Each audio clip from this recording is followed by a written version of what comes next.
Welcome back, midnight viewers. Oh, what theme was that? What show did you tune into? Is it a new fest? You're goddamn right it is. Welcome to Star Trek Fest. HP, my fest pal, my fest friend, and I have decided to take the crazy path of reviewing the Star Trek motion pictures in their entirety. We're not going to be talking about the TV shows, the multitude of TV shows, or the crossover tie-in books. Well, a little. I mean, you kind of can't not when it comes to Star Trek. All of the lore is so inextricably linked in all of the different media. Hell, we're going to talk about the blooper reels at some point. But we're going to start it all off. Well, first of all, I have a co-host. I mentioned him. HP, how you doing, buddy? I'm great. The human adventure, Father Malone, is just beginning. I'm so excited. I think we have 13 movies in all that we're going to be covering in this fest. Hopefully there'll be 14 by the time we finish. We'll see. We'll see. Here's the trailer.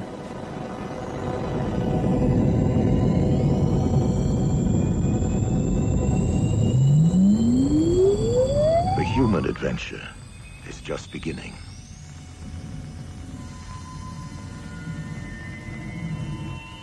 William Shatner, take us out, is Captain James T. Kirk.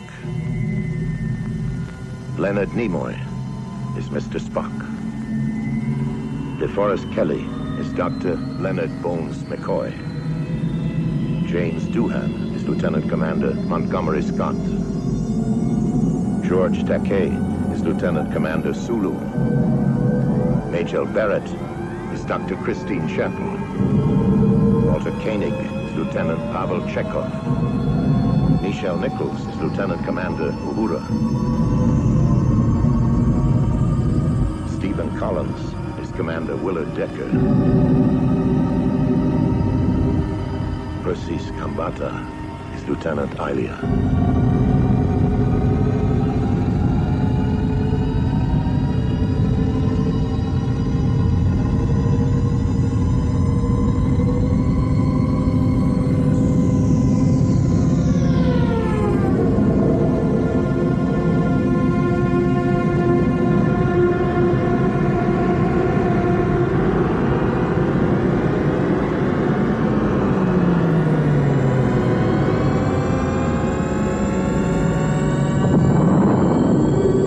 Star Trek, the motion picture.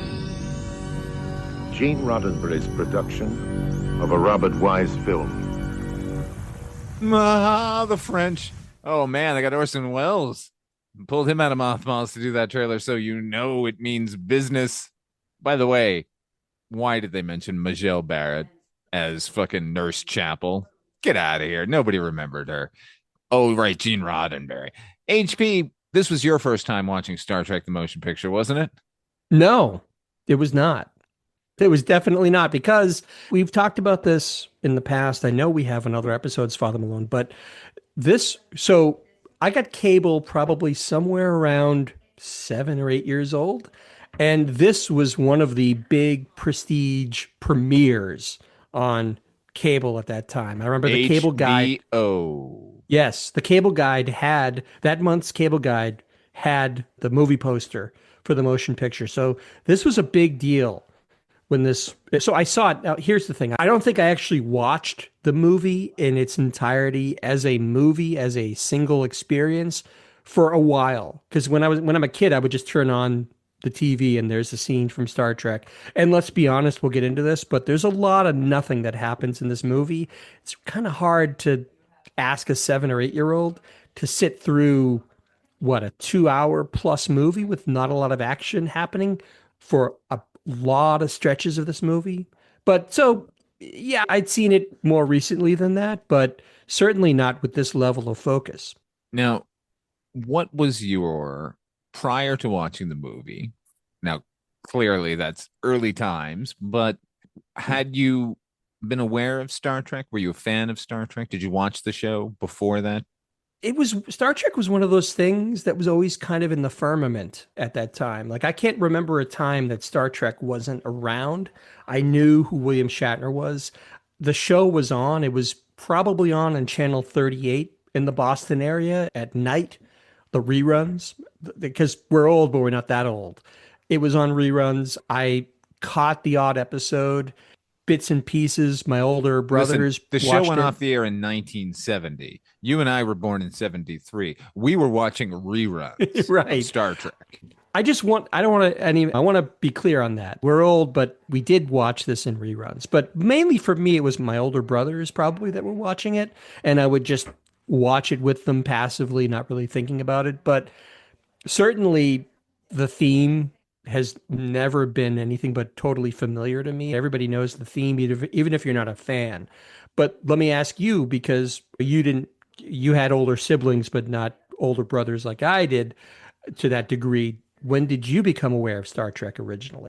I can't think of a time I don't remember Star Trek. I've been obsessed with Star Trek as far as I can remember. Before this movie, I remember being so goddamned proud of a red shirt, Starfleet shirt that my mother had gotten for me. Automatically, Scotty became my favorite member of the crew because we had the same shirt on. So when Star Trek the Motion Picture was released on December 7th of 1979, which I haven't given the stats for, but I'll get to it. When that I was there opening weekend. I was there that opening night to see it Really? with my parents. Yes. Wow. Okay. So I remember vividly the opening of the movie, almost formative in a way, because it was, look, we're going to get to all of the history in this and everything, but this is the first time a television series really had made the jump to movies. I know there had been strung together episodes in the past, and they did that stupid Batman movie in 66, which was just, like I said, a couple of episodes of the series effectively strung together to feature length, which that show already was doing that. Every episode was a cliffhanger. Anyway, it struck me how different you can make something and how you can rewrite it, because they do that immediately with the Klingons.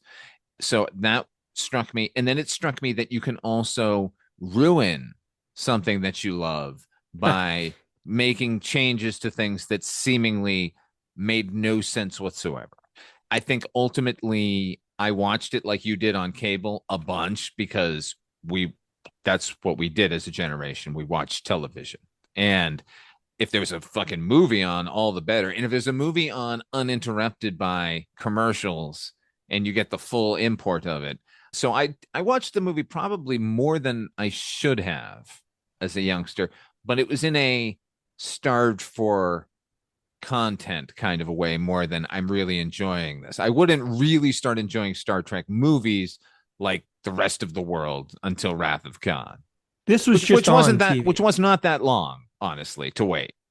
Sure. And this was, again, beggars couldn't be choosers. This was just on TV.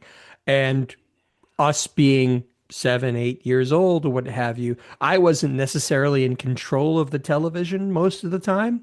So if my dad was watching Star Trek, then I was watching Star Trek. And one of the things I was really struck by as I was rewatching it this time, the first thing, in fact, was that, as you said, it was a novelty at the time to have a fairly simplistic TV show kind of graduate to the cinematic experience. And this did feel like a prestige bid. This is a movie that started with a 3-minute overture with nothing but scrolling starfields as Jerry Goldsmith's music plays underneath it. This is something that I was used to seeing in movies like The Ten Commandments. This was not something that I would have expected from Star Trek, the motion picture. This is before even the Paramount logo is shown on the screen. So clearly they were aiming big with this. It's super bizarre. Let me just tell you, you and I watched the director's cut, which is probably the Blu-ray of the director's cut.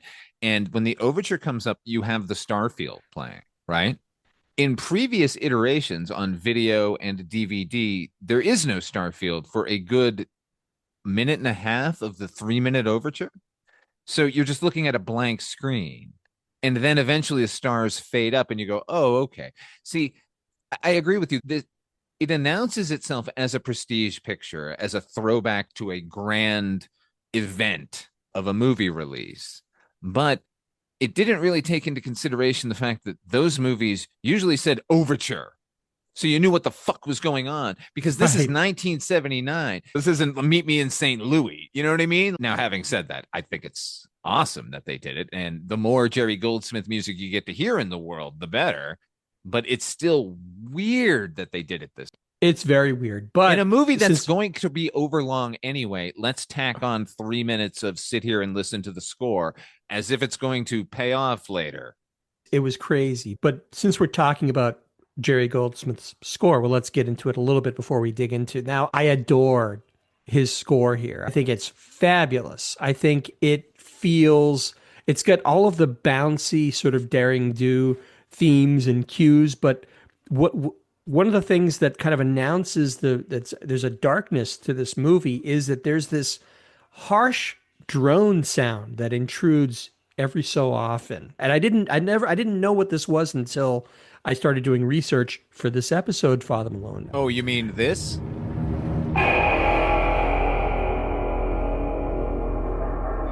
Yes, that's exactly it. It's what I learned, and what I'm sure you have there in front of you is that this is an instrument developed and played by a fellow named Craig Huxley called the blaster beam. It's basically a 12-foot beam strung with long cables, strings, and played by striking the strings and using this crazy sort of metal slide to go up and down the beam.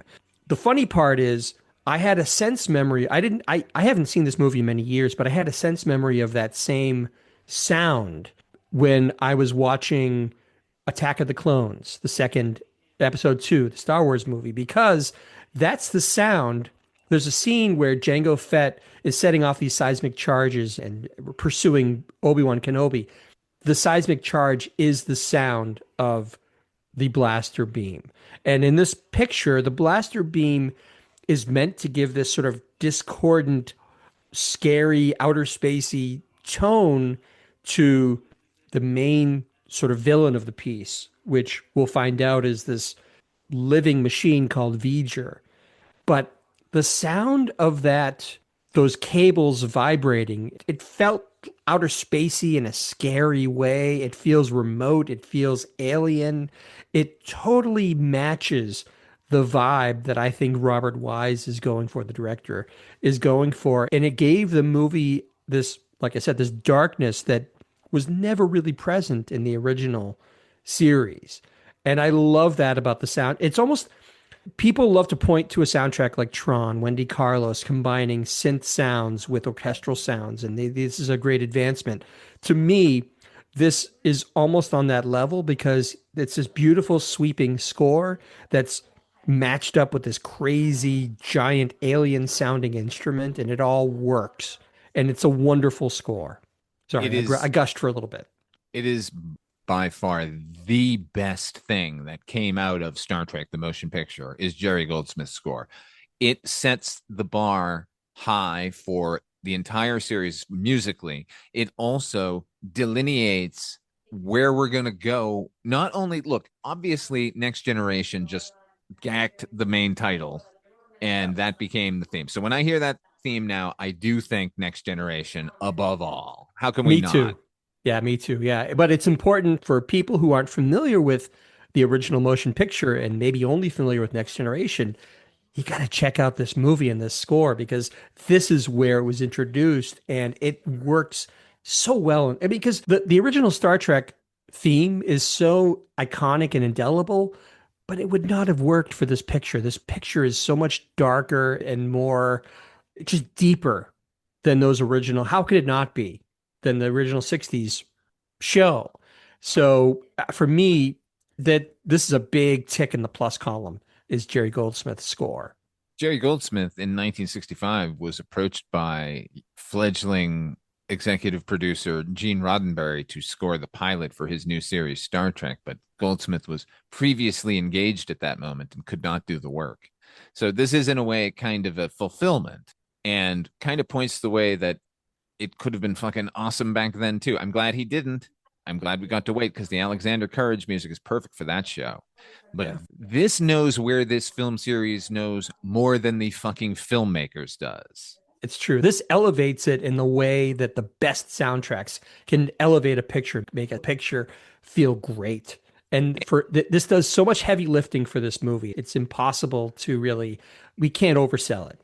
And the use of interesting instruments and discordant sounds were par for the course for Jerry Goldsmith. Remember, back in the late 60s, he did the theme for Planet of the Apes, which is as weirdo and bizarre a soundtrack as it's experimental, really. And that was Goldsmith wanting to make a soundtrack as if it had come from an alien world.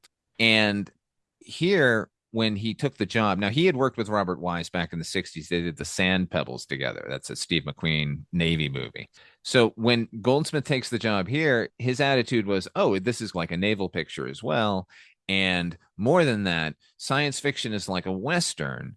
They're going out in their Calistoga wagons and out into the great unknown. And in fact, if you listen to the initial score he did for Star Trek the Motion Picture, Robert Wise criticized him as saying, this sounds like a wagon train score. It needs to be science fiction-y. And then Goldsmith came up with the score that we got, which is, as I said, magnificent. But the darkness that you were talking about with Voyager, with that weirdo sound effect, the flangey guitar sound, that's the sound that I took away from the movie. It's when I think of the movie and when I think of Voyager. Yeah. And now I spent the last week or so listening to the soundtrack on a loop, basically. And that is the sound of Voyager when Voyager exists in the distance and as a threat. The closer you get to Voyager, there is a church pipe organ sound underneath it all. And that was so exciting to hear for the first time. I heard instruments I'd never heard before. I heard a glockenspiel at some point. And more than anything, the point I want to make about the music, above all, and they've tried to replicate it, but they've never done as good a job, is he not only gives us this magnificent score for the Enterprise, because that music, that fanfare is written for the reveal of the Enterprise. So we might as well call that the Enterprise's theme. The other major score that he sets in stone is the Klingon theme. I can hear it in my head right now. You can hear it at home right now. If you can't, here it is.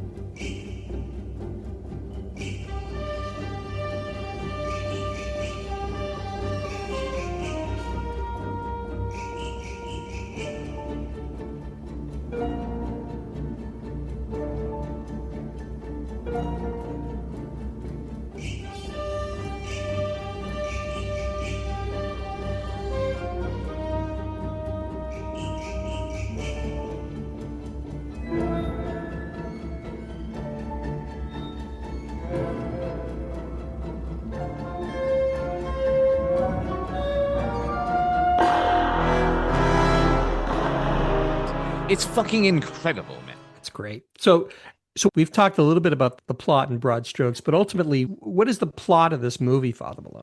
I'm not going to answer that. You're going to answer that, but I'll tell you, okay, this episode might go a little long, everybody, because I do want to get to this movie, like it or hate it, does in fact set the template for what's going to come. For everything they do right, that gets included. For everything they do wrong, it's all important.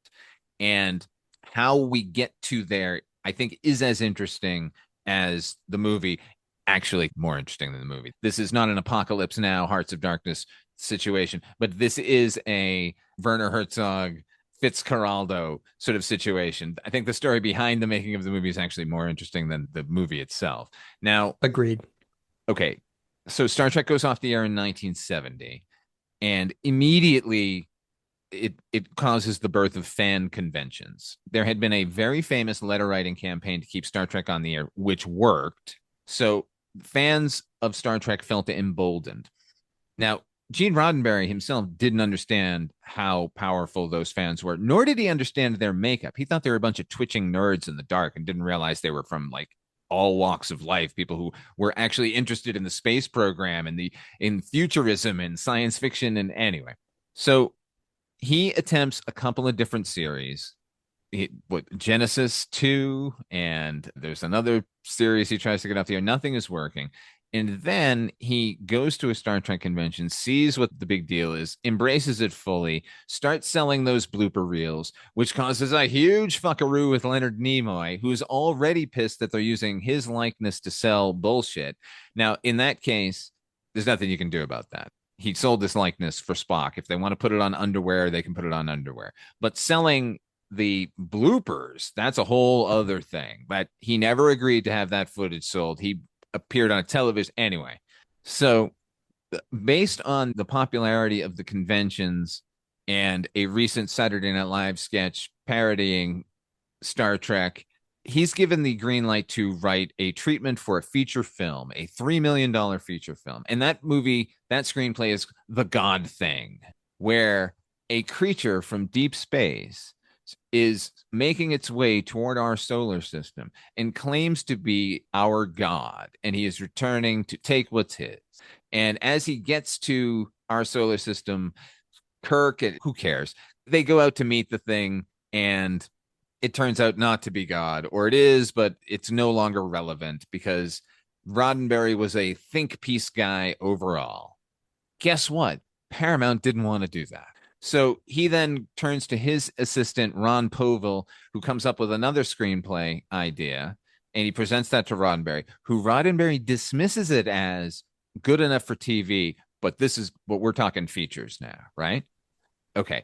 Roddenberry, at this point, Paramount kind of steps in and says, maybe what you want to do is go to another writer. So they start interviewing writers independent of Roddenberry and with Roddenberry. So this is the time when Ray Bradbury and Robert Silverberg get called in, and Mr. Harlan Ellison.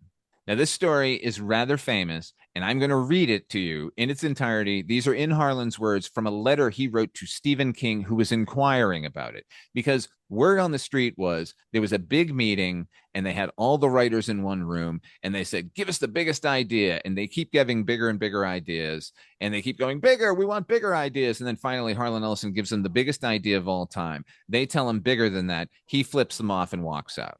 That's the story everyone was told. Here's Harlan in Harlan's words. Pardon me that I'm going to read this, and it's lengthy. Paramount had been trying to get a Star Trek film in the works for some time. Roddenberry was determined that his name would be on the writing credits somehow. The trouble is, he can't write for sour owl poop. He has his one idea, done 6 or 7 times in the series, and again in the feature film, is that the crew of the Enterprise goes into deepest space, finds God, and God turns out to be insane or a child or both. I'd been called in twice prior to 1975 to discuss the story. Other writers had also been milked. Paramount couldn't make up their minds and had even kicked Gene off the project a few times until he brought in lawyers. Then the Palace Guard changed again at Paramount, and Diller and Eisner came over from ABC and brought a cadre of their buddies. One of them, an ex-set designer named Mark Trabulus. Roddenberry suggested me as the scenarist for the film with this Trabulus, the latest of the know-nothing duds Paramount had assigned to the troublesome project.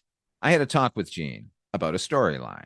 He told me that they kept wanting bigger and bigger stories, and no matter what was suggested, it wasn't big enough. I devised a storyline, and Gene liked it, and set up a meeting with Trabulus for December 11th, 1975. That meeting was canceled, but we finally got together on December 15th. It was just Gene and Trabulus and me in Gene's office on the Paramount lot. I told them the story. It involved going to the end of the known universe to slip back through time to the Pleistocene era when man first emerged. I postulated a parallel development of reptile life that might have developed into the dominant species on Earth had mammals not prevailed. I postulated an alien intelligence from a faraway galaxy where the snakes had become the dominant life form, and a snake creature had come to Earth in the Star Trek future, had seen its ancestors wiped out, had gone back to the far distant past of Earth to set up distortions in the time flow so reptiles could beat the humans. The Enterprise goes back in time to set it right, finds the snake alien, and the human crew is confronted with the moral dilemma of whether it had the right to wipe out an entire life form just to ensure its own territorial imperative in our present and future. The story, in short, spanned all of time and all of space with a moral and ethical problem. Trabulus listened to all of this and sat silently for a few minutes. Then he said, I was reading this book by a guy named von Daniken. And he proved that the Maya calendar was exactly like ours. So it must have come from aliens. Could you put in some Mayans? I looked at Gene. Gene looked at me. He said nothing. I looked at Trabulus and said, there weren't any Mayans at the dawn of time. And he said, well, who's to know the difference? And I said, I'm to know the difference. It's a dumb suggestion. So Trabulus got very uptight and said he liked Mayans a lot. And why didn't I do it if I wanted to write this picture? So I said, I'm a writer. I don't know what the fuck you are. And I got up and walked out. And that was the end of my association with the Star Trek movie. Let's not forget, by the way, that Ellison is responsible for probably the single greatest episode of the original series that was ever produced, the original story of City on the Edge of Forever, which I know was rewritten, and there's a story behind that as well. But the man knew how to write for Star Trek. It's crazy that people are second guessing him. It's crazy that the Eisner regime with Katzenberg underneath him let their set designer friend in charge of a crown jewel of Paramount. I guess they just hadn't figured out that it was yet. So it was just something to be done. So anyway, they can't settle on any of those guys. They bring in another fella, and he's in charge of now finding a decent script and writers, which he does. And he hires two British authors who had never written science fiction before to write The Planet of the Titans. This is the script that almost gets made. Everyone's on board for this. The story here is Kirk and crew at the end of the 5-year mission go out to answer a distress call. They're hit by an energy wave. Kirk goes crazy, commandeers a shuttle saying he has to get to the planet, goes off into deep space and disappears. 3 years later, the Enterprise returns. It's a whole new crew. And because a planet has appeared where there had been none before. This is the planet of the Titans. The Titans is some ancient race. So the Federation is interested. They go down to the planet. They find that Kirk is there. The Klingons are on their way because they want a piece of the Titans. They find out that there's an alien race that wiped out the Titans. It's a 3-way brawl. They end up going back in time, blah, blah, blah. They almost made this movie. And then, this is great. Everyone will tell you that Star Trek the Motion Picture was made on the heels of Star Wars, that Paramount saw Star Wars and went, we need a Star Wars, get us a Star Trek picture. Actually, not the case. What happened was they're ready to make that movie, Planet of the Titans, and then Star Wars comes out, and Paramount thinks that success can't ever be replicated. No one will go see a second sci-fi movie. And we've been toying with the idea of a television network. Let's make this the flagship of our new television network instead. Movie is canceled. Now it's time to do a TV series, which is phase 2. Man, oh man, I'm talking a lot. So they got this television series that they're going to do. They hire Alan Dean Foster to write the pilot. It's called In Thy Image. It's about a machine returning to Earth to meet its creator. It's Star Trek. It's the movie, basically, right? But of course, it's all based on Gene's idea that, as Harlan Ellison so eloquently said, he has one fucking idea, which is you got to meet God, and God's either insane or a child. And here it is again. Just like season 2, episode 3, The Changeling. Anyway, the series almost gets going. Paramount finds out no advertiser going to support a new network. And now the movie's back on because Eisner goes to see Close Encounters of the Third Kind, realizes sci-fi is now the rage, and says, that could have been us. Get me a Star Trek movie. And thus begins a battle of screenwriting between Gene Roddenberry and Harold Livingston, the credited screenwriter on this, with story by Alan Dean Foster, even though it technically wasn't even Foster's, like they gave him that script.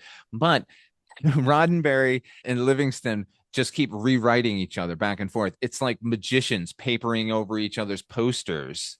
Yeah. This confused, stupid, crazy thing. And then at which point, like, the actors are now involved, so they have notes. They want their characters front and center. It's Leonard Nimoy and William Shatner giving notes to this screenwriter. Oh my God, what a mess. Let's make the movie. And we have to have it in theaters on December 7th, 1979, because Michael Eisner has already pre-sold the movie to movie theaters in order to help offset the cost of this movie, which initially was budgeted at 18 million and now is 45. And even as they're filming, my research, a lot of these actors Walter Koenig, all these people, Nichelle Nichols, they all talk about the fact that the third act of this movie was still not completed by the time they're filming it. This was basically a three-act picture with no third act. So a lot of this, they're marching towards this date, like you said, in December. They have to get it done. And then all these complications with the shooting mean that the special effects are taking longer. They've got to compress that. They bring back Doug Trumbull to try and finish the effects. Well, funny Basically, story about that, right? So when they're putting the movie together, they go out to all of the houses. They go to Doug Trumbull, they go to ILM, they go to John Dykstra, and everyone is really busy because science fiction is all the rage at this moment. And they go with a company called Able Films or Able Company, and they spend the next year doing nothing because they've never had all the equipment that say Doug Trumbull has pioneered, like the optical printers and such. So they're just spending their time building a studio to handle the effects for a major motion picture when they needed to have been making the shots for a major motion picture. They finished filming in January and then found out they needed to start from scratch for their effects, and the movie was due in December. They had 11 months to do all of the shots in the movie. and it's insane. So what ends up happening is Doug Trumbull does come back essentially, and he finishes the picture. But Robert Wise, from that point on up until the early 2000s, never considered. He always thought of this movie as basically being the rough cut because they had to make this date in December. So the effects were what they were. They're very good for the time, but if you watch them with modern eyes, the original theatrical cut, it looks unfinished in a lot of places. Eventually, Robert Wise and company get the opportunity to revisit the motion picture as a director's cut.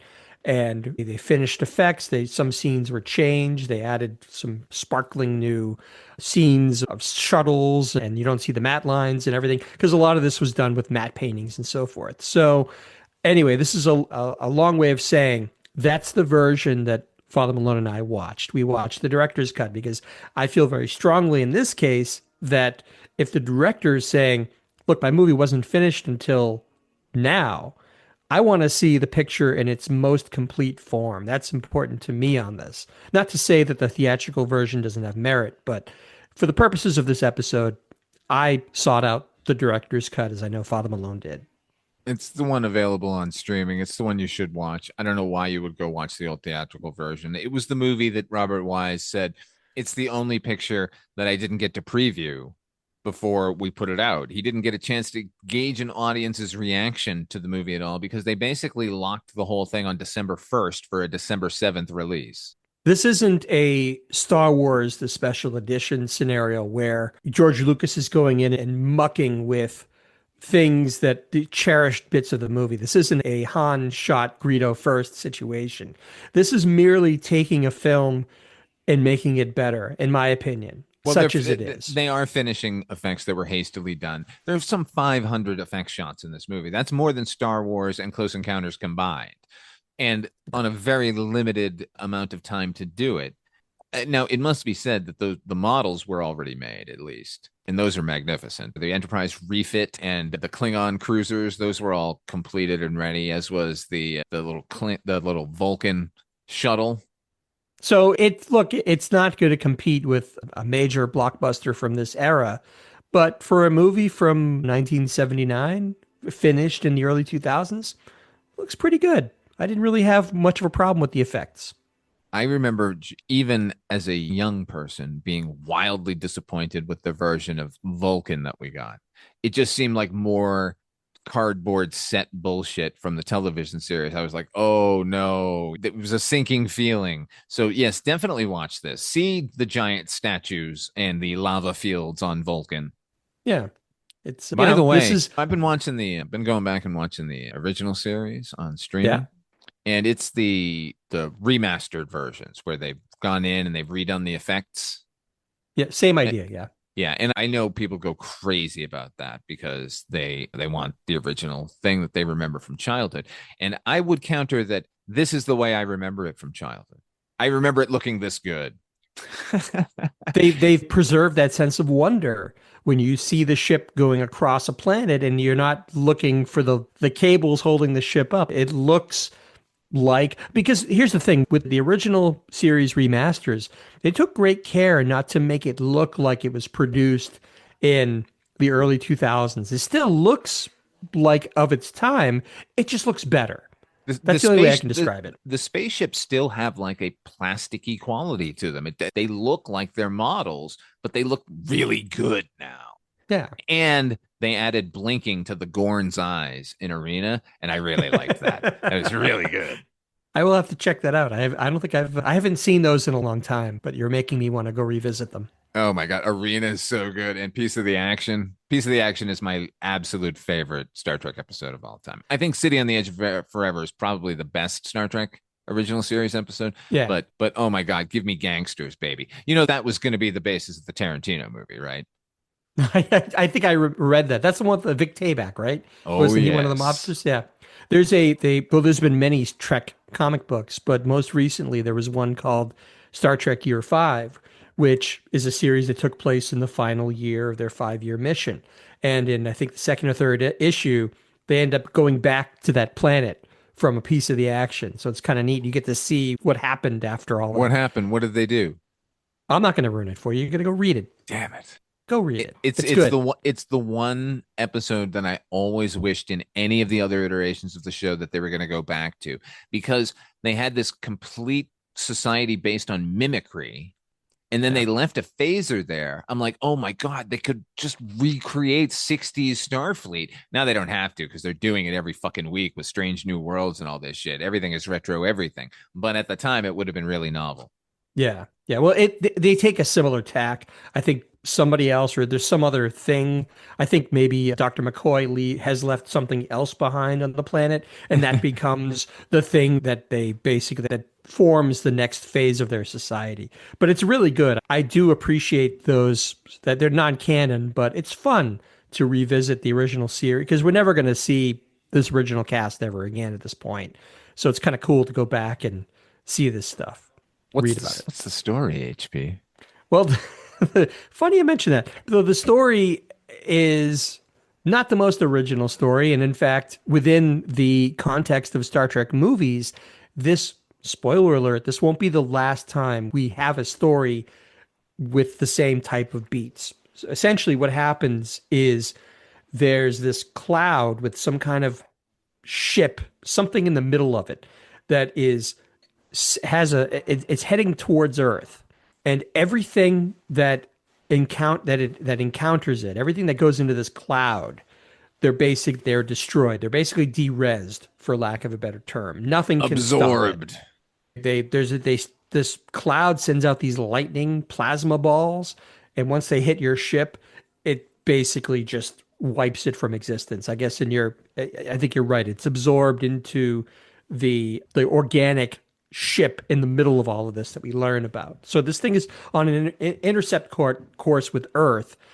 and but the let's Enterprise. Let's talk about that scene before we go any further, because this movie begins so magnificently, right? Okay. With the Klingons, you mean? Yes. Yeah. This movie begins after the magnificent fucking credit sequence with the fucking thrilling Jerry Goldsmith score.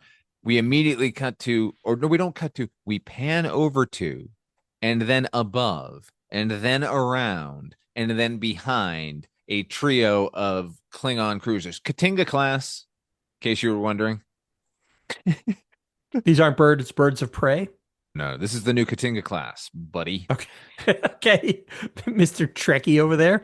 Trekker, fucker. By the way, fun fact, I did not know this. So they cut inside, and the Klingons are in this cloud, and they're shooting torpedoes that have no effect. The commander of the Klingon fleet is played by Mark Leonard. Mark Leonard, Sarek himself. Fucking Sarek, one of my favorite characters of all of the Star Trek movies. I couldn't believe it when I found that out. Anyway, go ahead. Sorry. He's also a Romulan, remember, on the original series. In the original series, that's true. So he's been a Romulan, a Vulcan, and a Klingon. And yes, here's the reveal of the Klingons. Here's where it's good to have Robert Wise, I guess. And I guess Sid Mead and a whole bunch of really talented people doing the designing. Because Klingons are now aliens. They're not just people in brown face with whiskers who punch Federation people Yeah. willy-nilly. These are aliens with their own language and their own customs. And what the fuck is going on? I don't know. It's crazy, but they've got a great theme. Here it is again.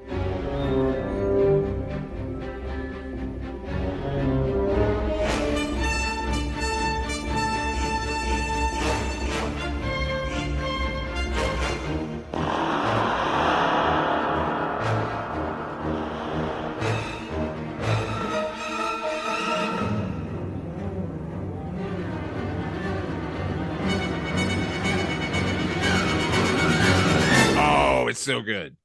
Very dark. Very dark. So yeah, it wipes the Klingons out. So they give us the Klingons. They show how fucking formidable they are, and then they're just wiped off the map immediately. They're just gone. In the midst of this, Spock, we see him. He's on Vulcan. He's going through the Kolinar ritual, which is the objective is to renounce and shed all emotion. And as he's about to graduate, he stops the priestess from bestowing this symbolic necklace on around his neck, because this force that's heading towards Earth is affecting him, and he can hear his thoughts from across the cosmos. You hear the twang in the distance, and you know that Voyager is here. So it's affecting his human side, and the priestess realizes that he has not yet attained Kolinar, and he must seek his answers elsewhere. So Spock is going to figure into the story, but basically on Earth. But you know what? She's got this beautiful necklace, and she just tosses it like she so much throws garbage, it on the ground. Like you're no longer worthy of Kolinar. Like, meh. And she tosses it. Oh man, it's so I don't know, disrespectful. But there's the look, like you said, of Vulcan now with this director's cut. It's epic. It's this sort of arid, deserty looking planet with, like you said, lava and these giant statues. It looks great. It's hard to imagine we watched it any other way. I know a lot of people love the Vulcans. I hate the Vulcans, man. They're I'm one of those people that love the Vulcans. Okay? I love one Vulcan, but he's half Vulcan. Thank you. Well, that's the thing. I'm wearing my Vulcan Science Academy right now, man. Okay. I attended. They're not good people. It goes without saying that Leonard Nimoy is really the heart and soul of this whole thing. It's hard to imagine any other actor in such an indelible role as his. It was really, truly the role. Not that he probably appreciated the fact that he was always going to be known as Spock.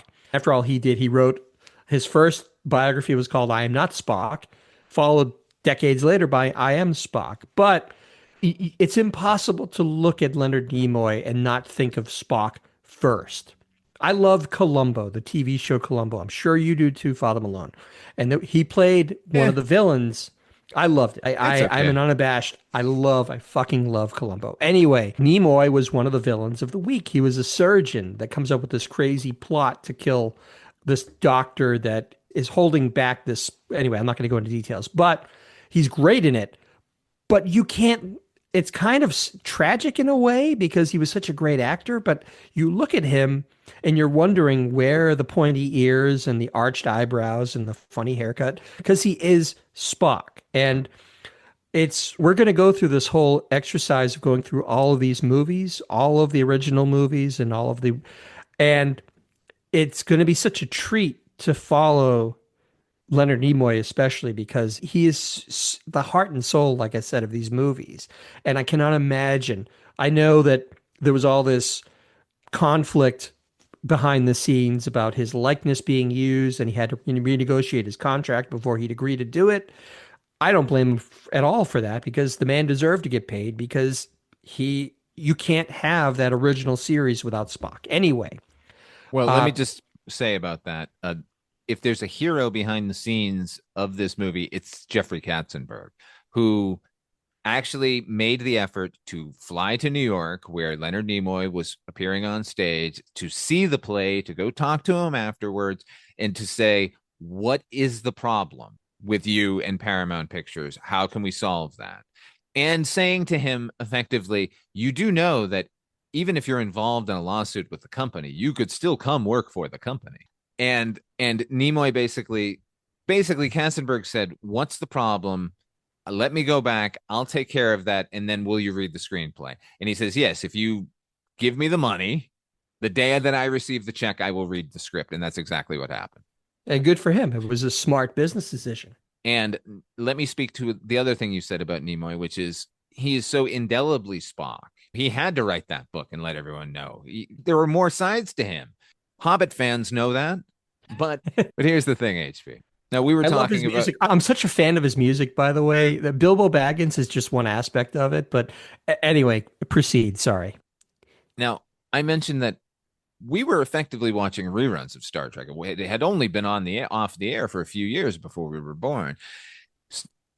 So that's where that's where I was getting my Star Trek was from syndicated television. But at the same time, I know you're going with this. We were getting In Search Of, starring Leonard Nimoy. So to me, when I think of Leonard Nimoy, I think of that guy first. Honestly, I know that's 99% of people out there is not the case. You saw him first as Spock. We all did. However, to me, that was so formative. By the way, podcasters, paranormal podcasters, if you want to have me on your show, and you should, I am going to talk about In Search Of, because it's not only the basis for all of my paranormal lore, but it is the image I think of when I think of Leonard Nimoy. I think of that guy, and I think of how scary and serious he was.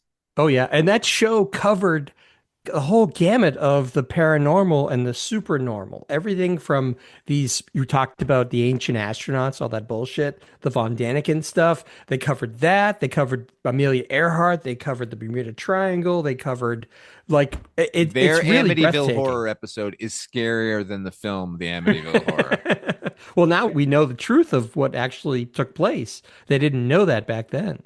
No, anyway, that's what's great about it is it's still all of their theories are still locked in the 70s. You're just like, what are you guys even talking about for most of them? But some of them you're still like, yeah, that's still a fucking mystery. Yeah. So anyway, I agree. Like, seek out if you want something. I don't know if like an adult watching In Search Of would have the same reaction as we did. We just saw it at the right time, Father Malone, because we were so impressionable. And when you're seeing grainy UFO photos or the Loch Ness Monster, I was predisposed to believe all of that shit. So even now, it gives me a little bit of trepidation to think about In Search Of, because it was so creepy and scary and interesting at the same time.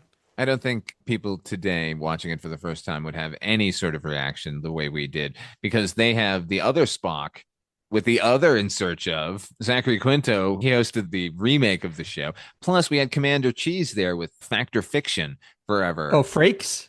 Yeah. That's true. So, getting back to the movie, at the same time as all this is happening, let's get to Starfleet headquarters, everybody. What's been going on in San Francisco? In San Francisco. And a lot of firsts in this movie. We get a lot of firsts, honestly. Do you know what we find out in this movie? That it's James T. Kirk. We find out his name is Tiberius. We never found that out in the original series? It's made canon here, and it's not even in the movie. It's in the novelization. And now let me talk about the novelization for 1 second, because I read it. Now, my whole life have been a fan of novelizations. I have stacks and stacks of them everywhere. I have the Taxi Driver novelization, everybody. Oh, yeah. Boy, you want to read that one. Anyway, the Star Trek The Motion Picture novelization is the only novel of Star Trek fiction written by Gene Roddenberry himself. It's not great. It is what it is. And it's based on earlier drafts in the script. It might even be based on Gene Roddenberry's drafts of the script. How would I know this? Well, because the novel, don't read it. It's terrible. But do read the preface, written by Admiral James T. Kirk himself, talking about how he realizes his legend precedes him, and much has been made about his exploits, and all of it has been blown out of proportion. And he knows that his 5-year mission was very well documented, and that most of it was untrue. And here, the book you're reading, he has commissioned. So don't believe any other version, just this. In other words, Gene Roddenberry saying this was the script that they should have made. Figures. Where were we? Who knows? I don't know. But I will say this as a side note. Starfleet. A bunch of years ago, they put out a fictionalized, obviously, autobiography of James Kirk. It's very worthwhile to read it because you get it fills in a lot of the gaps and connects a lot of the dots that maybe weren't so obvious in the series and in the movies. But anyway, we're talking about now Kirk in this movie, he's been promoted to admiral. And he's been notified of this crisis that the Earth is facing. So what he effectively does is the Enterprise is undergoing refit. It's being modernized. He effectively commandeers the Enterprise on Starfleet orders, which, much to the chagrin of the existing Captain Decker, played by the troublesome, to say the least, Stephen Collins. Okay, Stephen Collins, scandal noted. All right, Yeah, everybody. we don't really go into moving on. No, yeah, we're moving on. Rewatching this movie, he's really good in it. First of all, I think honestly, if Stephen Collins had existed in 1965, then Gene Roddenberry would have cast him as Captain Kirk. I agree with you to a point. I think he's really good in this from the perspective of acting in that style of Star Trek, the original series. I'm not suggesting that it's a grounded, dramatic performance. I think he plays to the heightened reality of Star Trek. There are no grounded, realistic performances in this film. This movie is a fairy tale. This movie is the sequel of the series. Sure, he's playing to the tone of the movie, and by that standard, yes, it is a good performance. So anyway, Kirk has to take the Star Trek out to intercept this force that's heading towards Earth. Decker reluctantly, he has no choice but to let him do it. But initially, he's effectively first officer and the science officer, because what happens, and this is actually rather horrific. I forgot about. Let's talk about this. Okay. When they were going to make Phase 2, which is the sequel series, when they were going to launch the Paramount Network, it was just Star Trek again. It was another 5-year mission, Kirk and everybody on the Enterprise going out. But they knew even then they weren't going to get Leonard Nimoy. So instead, they thought, let's cast a full Vulcan, and Zahn was going to be very curious about human behavior, and as through Spock, who is missing somehow, and basically it's Data, okay? Because right, they have the Data character would eventually show up. The Decker character is Riker eventually. In fact, that he was a character on the series as well, Commander Decker, who was basically there just in case Shatner wasn't going to work out and they could jettison him and have a new captain.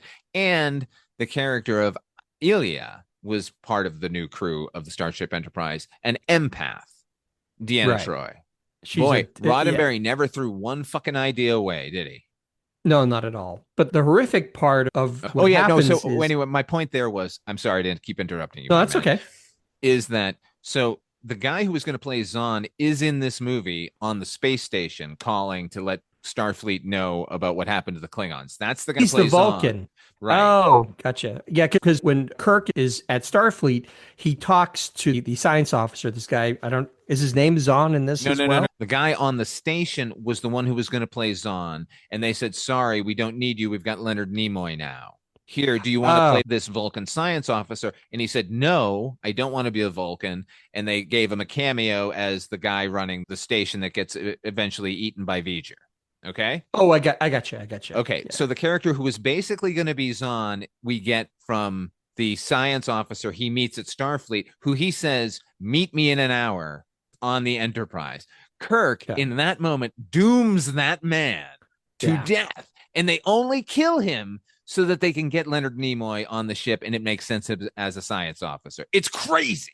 It is. It's like around the mulberry bush just to get to the point where they can have Spock on the Enterprise. So Scotty is going over. He takes Kirk on a shuttle to the Enterprise because he says the transporter, there's a malfunction. They're working through some issue with the transporter. So meanwhile, this gives us the opportunity to basically, as they're flying up to the Enterprise, it's a literal 4.5 minute, pretty much wordless approach to the Enterprise. It's filmed lovingly from all these different angles as you get reaction shot after reaction shot of Scotty and Kirk gawking over. It's Constellation class porn. It is. And this isn't the last time we're going to see a bunch of reaction shots. This entire sequence was directed by Douglas Trumbull. Robert Wise basically said, just give us what we need here.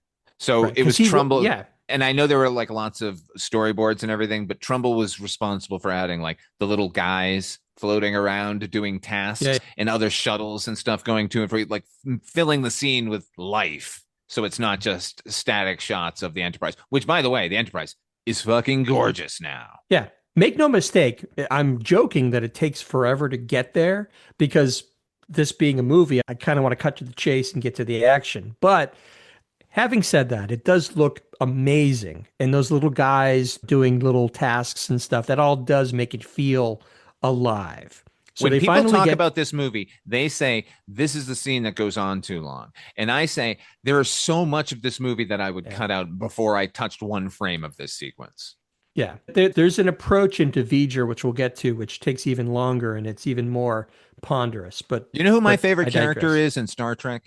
Of the whole series? No, who? The Enterprise. That's a good point because that's really the only constant through every one of these iterations, right? Blow it up, fuck it up, doesn't matter. It's coming back. The Enterprise will always be there. It will always come back. So they get onto the Enterprise, Scotty and Kirk, and they're trying to beam up this Vulcan science officer that he talked to on in San Francisco. And there's a malfunction, and they end up, first of all, the people in the transporter pad as they're coming in, they're screaming in agony.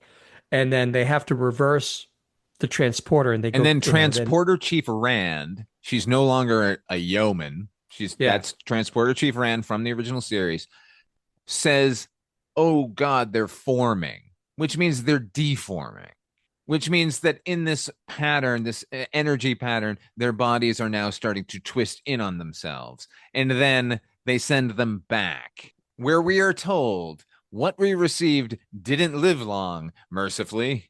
which just sounds, it reminds me of The Fly, the Cronenberg The Fly, when, there's a malfunction and things are that coming out all twisted up and just disgusting.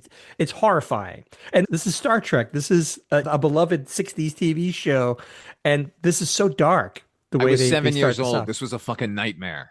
It is. And it's not the last time that I there'll be didn't know what to something. do with myself. I honestly don't remember the next portion of the movie because I knew what was happening. It's death. It's right there. And it's a horrifying, And this painful, is right disgusting after we death. watched the Klingons get their asses kicked. Right. So there's already been a lot of death for a Star Trek property.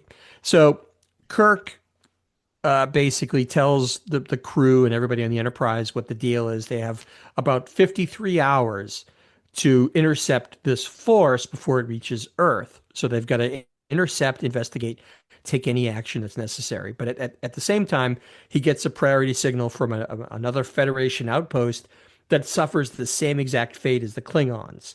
They are attacked by this cloud. It sends a plasma ball that disintegrates the whole. It's awful I because just this feel all bad for happens. that one guy on a spacewalk just trying to get away from everything. And like, Yeah. even if he got away, what was he gonna do? He's like trying to hightail it away from. It's scary. It's a scary proposition anyway to be walking in space, but then you've got this catastrophe happening And behind. he It's just basically awful. trips. Right. And then that's it. It's curtains. So the new navigator comes on board. This Ilia, you mentioned her earlier. What's odd is they announce, I think Uhura says, "Oh, and Captain, she's Delton."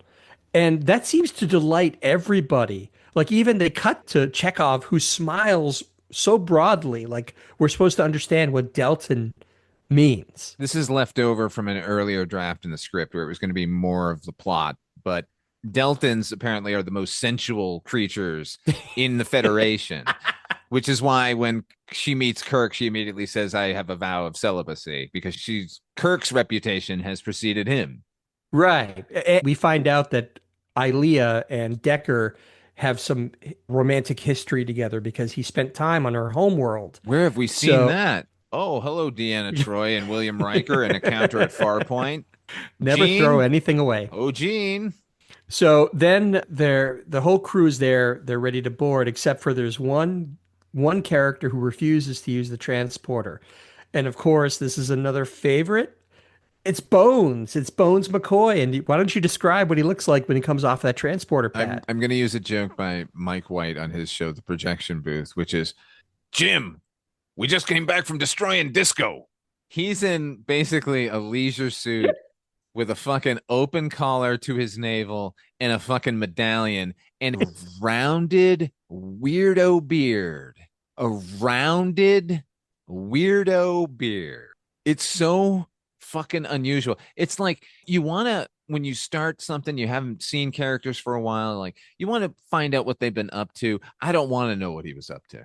Like the other part of the suit is it is a leisure suit, but it's made of what appears to be terry cloth, which was a very popular material back then. It's just the whole package is just wonderful. And of course, it's DeForest Kelly. Who doesn't like DeForest Kelly? He's another one who anytime I would see him pop in to some Western or some other part, I look at him, I go, that's McCoy. Like, what are you, you're not fooling me. This is another, this just like Leonard Nimoy, he was shoehorned into that part.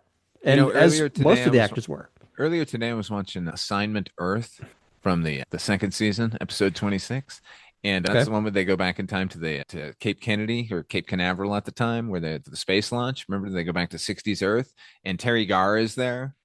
Oh, yeah. Remember that one? Yeah. Okay, today, for the first time, I noticed one of the techs at NASA is Don Lormer, who was one of the jurors in 12 Angry Men, but I know him mainly, and you might know him mainly as Mike the janitor from Creepshow, who gets eaten by Fluffy out of the crate. Wait, which juror was he in 12 Angry Men? Was it the original or was it the Playhouse production? No, I think it was the original. I think it's the movie. It is Don Lormer. I'll have to look it up anyway, because I love that movie. So it turns out that basically Kirk essentially drafted Bones to be on the ship for this mission because, of course, he's going I to want need to you. invest. Yeah. Bones. I need you. Weird. A bunch of So, weird. Look, this is Shatner, full season 3. I'm a total yeah. fucking ham in this movie, and he just keeps making weirder and weirder things. When we first meet him, it's that he's meeting Scotty, and Scotty's ferrying him over there, and Scotty's complaining about how the Enterprise isn't ready and her captain is untested, and he's like, "Well, I don't consider myself untested." And he's like, "What? What do you mean?" And he's like, "They gave her back to me." He's such a lunatic. Yeah. It is weird because we'll see throughout the series that he vacillates between Admiral Kirk and Captain Kirk. He's always angling to get back onto the Enterprise. And of course, that's where he's destined to go. But it is a little, when you look at the balance of the whole arc of this series, it is a little weird that he like his career is forever vacillating between the two states. Like someone somewhere should finally say, you know what? This man has an unhealthy obsession with staying on this ship. Maybe we should have a doctor, not Bones, but somebody actually talk to this guy and figure out what's his deal. Like he should get over this already. But anyway, Well, in this that's case, the thrust of the entire series, though, was what you're describing. HB is this man who can't decide whether he wants this or that, and sure. ultimately, hopping around the universe is the only thing he's good at. True. As much as he tries to get away from it, he just can't. He can't quit the Enterprise. That's fine. So they're on. Finally, everybody's on board, and they take the Enterprise out, and they engage warp speed. But because they haven't shaken all the glitches Well, out of no, the, in this this new case, they're refit. not supposed to be doing it in a solar system. They're still in our solar system. You're not supposed to engage in warp. Oh, right. And because right, of that, they get a piece of space debris in their warp tunnel, which turns into a wormhole. So they end up, and this kind of becomes a ridiculous scene because what happens is they're in this wormhole and an asteroid has materialized in front of them. And not only do they have to get out of the wormhole, but they have to do it before they collide with this asteroid. But the longer they're in the wormhole, the slower time is apparently running and the slower they start talking. So by the time they get to the point where Chekhov is told by Decker to fire proton torpedoes at this asteroid, they're talking like this. Proton torpedo. So this, and by It's the way, really annoying. It's really very obnoxious. annoying. And by the way, Decker has actually countermanded one of Kirk's orders because Kirk orders them to shoot phasers at the thing. But Deckard says, no. And he goes, oh, I'm not going to do the whole thing. Don't worry. He says, we can't shoot phasers because it'll do something with the something, and they have to shoot What? proton Listen, torpedoes. it'll draw energy from the engine. The phasers are now routed through the engine. They used to be independent. If they do that, they're gonna fall out of warp and fucking be pulled apart. What are you talking about, HP? All right, Trekkie, whatever. Anyway, they blow up this asteroid and that knocks them out of the wormhole and everything's okay. And basically, I think Kirk. I like the point of the scene, which is you're not as fucking great as you Yeah. think you are. You're still outclassed. You have some things to learn here. And it shows his humility because he fucking comes clean with that with Decker. Can I just ask, is there a rank between captain and admiral? Because it seems like the 5 years or so that we're supposed to believe has passed between the end of the 5-year mission, or 3 years between the end of the 5-year mission and this, he became an admiral straight from fucking captain. What about rear admiral? I think rear admiral is higher than admiral, isn't it? What about commodore? I don't know. It does seem Commodore like Elvis. Speaking of commodores, do you remember the Doomsday device? Do you remember the Doomsday machine with Commodore Matt Decker? okay. Played by William Wyndham, the crazy one who fucking he flies the ship into it. Remember? Yeah, That's Decker's dad. yeah. Really? Yeah. That's canon? Yes. I never knew that. Interesting. Because they don't mention that at all. So maybe quit making fun of me and my knowledge of Star Trek, huh? Well, there you go. Learn something new every day, Father Malone. So after all this happens and they talk about what happened, and Kirk basically makes Decker promise like he's going to keep him in check. Because again, Kirk shows some humility here and says, you're right. I'm rusty. I'm not as sharp as I was X amount of years ago. But at that point, a shuttle requested docking with the Enterprise. And who's on the shuttle? It's our boy Spock. Spock has made his way to the Enterprise. I'm curious how he found them, considering they just went to warp, got caught in a wormhole, and ended up, they don't even know where they are. So that's interesting. But anyway. I don't know. But the problem is that everybody, all the original crew, they're all delighted that Spock is on board. But Spock is still dealing with the after effects of the Kolinar ritual, and he's very cold. He's not presenting any type of emotion. He doesn't even seem to be happy to be there to see all of his friends. Fucking Vulcans, man. I'm telling you. Can you imagine that Spock's mother is married to a Vulcan? Have you watched that episode recently where Sarek and Amanda show up for the first time? And she's like, yeah, it's really hard, but it's worth it. I'm like, it's not worth it. They are terrible. Like, if you're crying about something, they're going to be like, what's wrong with you, you weirdo human? Like, I can't take them. It did seem a little odd, and they do address that a little bit in the Abrams reboot, which we'll talk about when we talk about it. But that always seemed to be a little odd. Like, there's no warmth with a Vulcan. So what would an what Earth kind of woman human see? being falls in love with a Vulcan? Like, ultimately, like, I get the appeal. They're cool and they know a lot of shit. But at the same time, like, do they cuddle? They must cuddle. They understand your needs, right? They have to, as long as they're acting in some manner toward your emotions, I suppose it would be okay. Well, let me ask this before we move off this subject. Does every Vulcan go through Kolinar to purge their emotions? No, that's for masters. That's that. Okay. Yeah, you're part of you're following the religion at that point.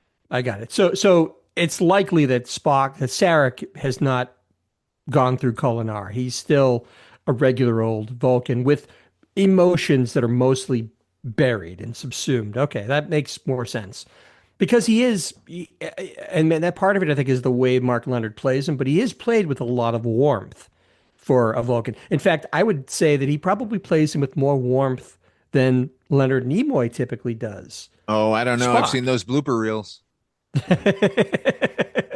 What's presented as performance, I think, is much warmer. Anyway, now Spock's on board. Spock makes it clear that he's looking for answers about this thing that he's picked up from this anomaly that's heading towards Earth. Space cloud. This cloud. So he setting takes the stage for every Marvel and DC movie from the past 20 years. The space cloud is coming. Right. And at a certain point, he talks with McCoy and Kirk about why he didn't complete Kolinar, what Spock feels. Like, I think Spock says he feels a perfectly ordered consciousness that he's never felt before. And maybe this has the answers that he's seeking. So the ship finally reaches this anomaly. And here's where things get. Now, here's the thing. I forgot about this until I watched this, Father Malone. I remember as a Murder. kid. No, I remember as a child saying to my mom that I wanted to see Star Trek, the motion picture. And I very distinctly remember my mother saying something to the effect of, I've heard it's just mostly just people looking up at the screen and reacting to things. It sounds boring to me. And I didn't really think about that until I rewatched this scene. So it reaches the anomaly, and they're actually, I don't think we've gotten to this part yet, but eventually they head into the cloud and they get deeper and deeper and deeper into it. And what we're presented with is another 3 or 4 minutes of wordless reactions, and very much in the style of 2001: A Space Odyssey, like space psychedelics scanning, passing by the view screen. That's what we get. That's what my mother was cautioning me against, because it's just a bunch of reaction shots. Anyway, Well, they let me speak to the 2001 angle, which Douglas Trumbull won an Academy Award for his effects work on 2001. It's what made him and allowed him to go out and make his own company. And it should also be noted that just like that, unlike the sequence at the end of 2001, which is thrilling, this is really muddy and boring. And this is another Douglas Trumbull sequence. The scene where we really explore Voyager's interior is when Spock goes off on his own. And that's really the trip portion of the movie. Yeah. Yeah. So eventually they figure out, or Spock figures out, that this thing actually has been trying to communicate with them, but it's at such a high rate of speed that it's too fast. So he figures out a way to communicate back that they're no threat, just as this thing is sending one of the plasma balls right at the Enterprise. He gets through to it in the nick of time, and the plasma ball dissolves. And that's when they go deeper into this cloud and they're gawking at everything. But eventually what happens is and by the way, this is all a very good showcase for Jerry Goldsmith's music, because as they're passing through all of this psychedelic imagery, the score underneath it has these notes of excitement, but also strikes that somber metallic tone that works beautifully with the space photography and gives you the coldness of space and the excitement of the adventure that they're on. So eventually they get probed again. And this is another part that kind of scarred me a little bit as a child. This probe that takes the form of essentially a lightning bolt, a slow moving column of light that's passing through the bridge, that Kirk says, don't do anything. It's just probing us. Don't whatever. It eventually tries to take control of the computer, and they realize it's gathering all this data. Spock destroys the console and he's blown back. Then what happens is, I still think it's horrifying. This probe takes a hold of Ilia, who is completely innocent. All she's doing is just on the bridge, frozen in place. It takes a hold of her, shakes her around a little bit, and vaporizes her right before their eyes. She's gone. Spoiler alert, she doesn't come back. She's dead. She's dead. Yeah. She's dead. Voyager has murdered another. Innocent. Yeah. Completely innocent. And she's even more innocent than everybody else, because she's supposed to be this pure Deltan that has all of these kind of what we will later associate with Deanna Troi from Next Generation. She's an empath, and she has these abilities to make people feel good. Chekhov gets burned when his station explodes, and she's able to like calm him and make him feel no pain while the medics arrive. So it's incredibly sad that this member of the crew is killed for no good reason. But what's even scarier is, after this happens, eventually they get a signal from her quarters. There's a life form in there. I'm jumping ahead a little bit. And they go there, and Ilia is there, but it's not Ilia. It's another manifestation of a probe from this cloud thing, which she will term Voyager. She's nothing more than a complex robot that Voyager has sent over to do more probing and more studying of this ship.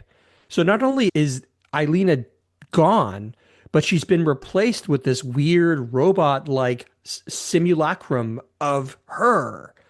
I found that incredibly cruel, Father Malone. Couldn't shake Yeah. it. Well, it's one of the interesting things going on in this movie. One of the few in Star Trek, the motionless picture.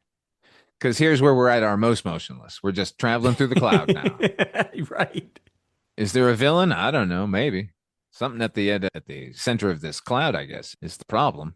So she's our only means of trying to understand what this anomaly is after, because she calls it Voyager, like V apostrophe G-E-R, I think is how it's spelled. I think that's in the closed captions. V'ger is searching Voyager, for the creator.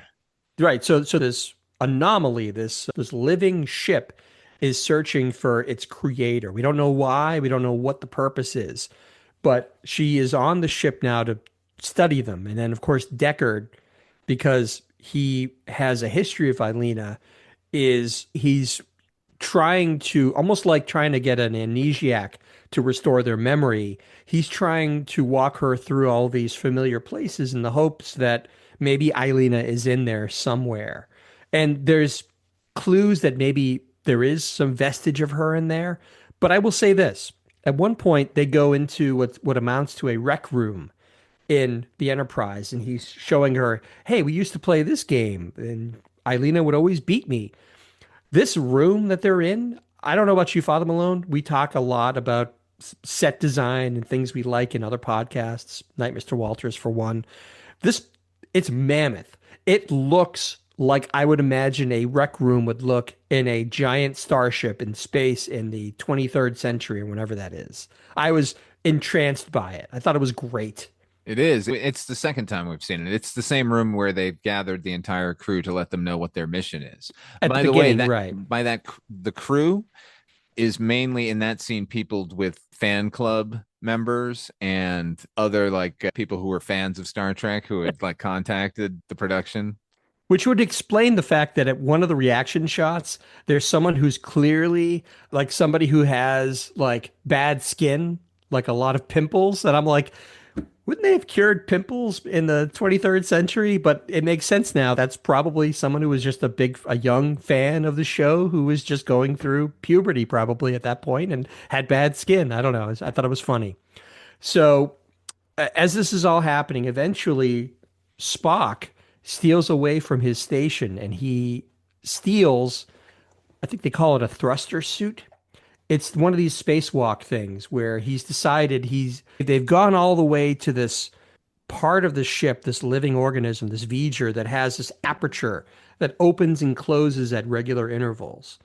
And he wants to try and get to the center of this being to find He out what's going needs on. in his mind he needs to make physical contact with V'ger in order to mind meld with it. Only then will he know V'ger's true purpose. To which I would say she's standing beside you.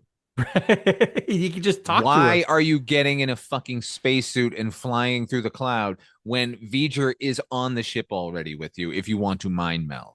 This is Spock at his most rebellious. I don't remember him ever really taking matters into his hands to this degree. At some point, he neck pinches somebody in that area where they have the suits, so he can steal one. So he steals the suit and he times it so that he can hit the thruster and get through the aperture before it closes, and he succeeds. He's in this thing and he's going through another psychedelic light show, and he's seeing like inside of Voyager are all these like reproductions of solar systems and all these things that it's seen and all the data that it's collected. And it's all rather striking to see. I have It's a to say living this part of it. machine, and we haven't really gotten one of those on the big screen. And Yeah, so, yeah, this is fascinating stuff. it's cool. And he makes his way eventually at the very center. And this is rather inexplicable. It's a giant size version of Ilina with like this little sensor in her neck. And he decides, I'm going to mind meld with that thing and figure out what's going on here. So he tries to mind meld. And of course, it's too much data, too much information, and it kind of short circuits him. And he is blown back towards where he came. And coincidentally, now Kirk, who's figured out, well, Spock, he got outside. I think they've told him that there's a suit missing, and he figures out it's Spock. He's approaching this aperture just as Spock gets spit out effectively by the creature. He brings Spock back. And actually, I think this is probably the best Spock scene in the movie because they bring him to sick bay and they're talking to him. And Spock is explaining what he felt and what it was like. And this is really one of the few times you see finally Spock is showing some emotion because he comes out of this kind of coma that he was in, and he says when he mind melded, he saw it was all pure logic. There was no beauty, no nothing. He says even a simple gesture, like he takes Kirk's hand in his, and he says even this simple gesture has no meaning to V'ger. There's no hope and there's no answers. And finally, it seems like Spock has learned to reappreciate his emotional side. And it's beautiful to see this performance from Nimoy because he's had to be so reserved through the movie up to this point. And it's Yeah. amazing to see. We're like, give us back our Spock already. Come on, man. Don't be Vulcan. Be Vulcan half human. We need to see both sides of it for it to really feel like Spock because everyone wants to judge him solely on the logic, but we got both. That's the whole point. He's half human. We need to see those emotions come to the surface. And I we see remember it here. his reaction after Pon farr when he realized that Kirk was still alive. Jim, he's excited. Yeah, I remember that. Good call. So now the cloud has approached Earth finally, and Spock figures out that this signal that it's been sending out is actually a radio signal. Deckard tells Kirk that V'ger is expecting an answer, but he doesn't know the question. So another series of balls go out that effectively render the Earth defenseless. It shuts down all of the defense systems on the Earth. It's a scary moment because you feel like the Earth is hanging in the balance here. So First time finally, in Star Trek that this has happened, but that the Earth is in such jeopardy. yeah. Wow, that's surprising. After 3 years, they never had something to this degree. No, not like this. They've clearly had living machines seeking their creators in the past, but they have not had Earth in as the object of peril like this before. Interesting. Well, very high stakes. And at least at this point, because it's so like, because we will see the Earth and the universe and whatever in jeopardy in many of these movies as we go along. But to actually raise those stakes in the first movie, it's actually pretty cool. So there's some back and forth between the Ilia, the probe. Kirk tries to play hardball, thinking that, well, V'ger is acting like a child, so I will treat it as a child. So he refuses. He says he has the answers to give to V'ger, but only if they remove the plasma balls that are holding the Earth in check. They're effectively at a stalemate. So finally, they decide they're gonna. He wants to give the information to V'ger directly. So they walk out. There's an oxygen pocket is formed around the Enterprise. So they can effectively walk right out the hull to the very heart of V'ger finally. And V'ger But has been so kind to lay out little tiles for everyone to step on. right. And this is actually I thought this was a good touch. I forgot about this. Is as they're leaving, Kirk covertly tells Mr. Scott, "Hey, there's prepare a self-destruct on my mark. If I can't come back from this, it's up to you to destroy the ship and hopefully V'ger at the same time." So he's got a little bit of insurance in case things go south with V'ger. So they go out, they walk out, Spock, Kirk, Ilia, and Decker. They walk out to V'ger to find out what is going on here. What does this actually all mean?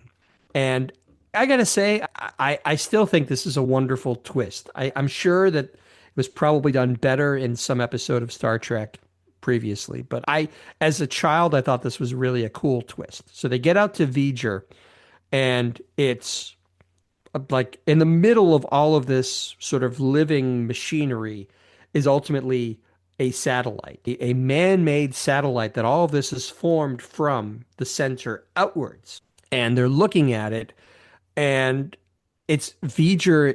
It turns out V'ger is actually a Voyager satellite, Voyager 6, in fact, that was sent out more than 300 years ago. Now, we all grew up, I know Father Malone, maybe you remember when the Voyager satellites were sent out into the solar system to gather data, transmitting Voyager it back. 1 and Voyager 2. Now, Voyager 2. initially, it was the Mariner program. Those are the names of the satellites they were sending out. And then I forget the name of the technician who figured out that you can use gravity assist. And it just so happened that in the 1970s that our planets were going to align so that you could use the gravity of a planet to slingshot your satellite off to the next one and on. Just so happens that this is going on while Star Trek is happening. It sounds like science fiction what you're describing, but this is real, people. Right. They This is sent out actual. two. They Yeah. sent out two. Now, one was a backup, technically, but really they had already programmed it to go on its own separate mission because they wanted two missions out of this because they wanted to hit every single planet. So Voyager 1, Voyager 2. Voyager 2 is the famous one with the Record gold album. record, yeah, with greetings from Earth and all Yeah. of Carl Sagan's. Carl Sagan put that whole thing together. Got paid $25,000, by the way. Which is a lot of money back then. It's a lot of fucking money. That was like 1970 he was doing that shit. Anyway, so yes, Voyager fever is in the air. Now, we only sent two, but this is Voyager 6 that we claim was sent in 1999. So this is a further iteration of what we were already doing. Now, and it also should be noted that in 1979, all of 1979 is when we started getting pictures back of Jupiter and Saturn from Voyager. You couldn't ask for a better fucking commercial. If they had named the Voyager probe Enterprise was the only way they could have advertised the movie. Right. better. But and by the way, the Voyager 2, I think, is still, I think it's actually gone as far out into the solar system as any man-made object ever has, and it's still sending data back as recently as like I think 10 years ago. So this is still happening. It sounds unbelievable, but it's true. It does have So- a plutonium power source, so as There long you as the go. equipment remains good, it'll still transmit. But you would just figure like what the odds that it could be hit by some kind of celestial object or something. But it's just like there's a famous picture. I think it's called The Little Blue Dot. And I think Carl Sagan has spoken about this. I'm sure people have seen this. It's this picture of this. It looks like a beams of light coming down and a little tiny blue speck that's smaller than a mote of dust. That's Earth. It had gotten so far out into the vast reaches of space and took a picture back at our planet to show how infinitesimal in the grand scheme of the universe. It's amazing. It's not science fiction. This actually was developed and launched. So That to your photograph point, is called Family Portrait, by the way. is that what it's called? Okay. But it's striking. Because So- everyone you have ever known, everything you have ever thought, everything that has ever been is in that photograph. is in that photograph. It's crazy. It's just, it puts things into perspective. A little too much fucking perspective, maybe, but perspective Oh no, nonetheless. I think everyone should be fucking strapped into a rocket and Yes. put into orbit and made to look at the Earth and go, holy shit, and then return to us. And then maybe we'll be all cool with each other. Well, that's what they say. I'm not suggesting people pony up $250,000 or whatever it costs to go up with that. No, let's the SpaceX conscript thing? them. But here's the thing. I know Shatner went up in one of those things. Is it Blue something or other? And All he thought about was death. no, he cried because how can you not when you see the Earth such as it is? It gives you an amazing new perspective on things. Anyway, the reason why it kept calling itself Voyager is because the brass nameplate that said Voyager had smudging. It had dirt over the OYA. So it thought its name was Voyager. It missed the OYA. I just thought that was such a brilliant twist. This is a man-made object that we were all semi-familiar with because of the Voyager 1 and 2 probes that essentially it went out the Voyager 6 in the movie. It fell into a black hole and they theorized that it emerged on the far end of the galaxy and it fell into this gravity of this machine planet, this living machine planet.